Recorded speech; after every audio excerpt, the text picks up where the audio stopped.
Here's the news of the day for April 25th of 2025.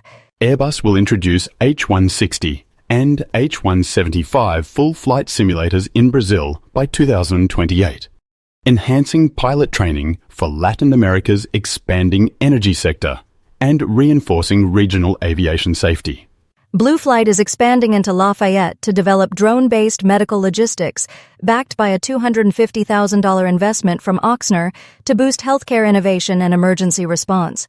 Texas A&M will lead the FAA's new Center for Advanced Aviation Technologies, accelerating airspace innovation and drone integration in a major win for Texas.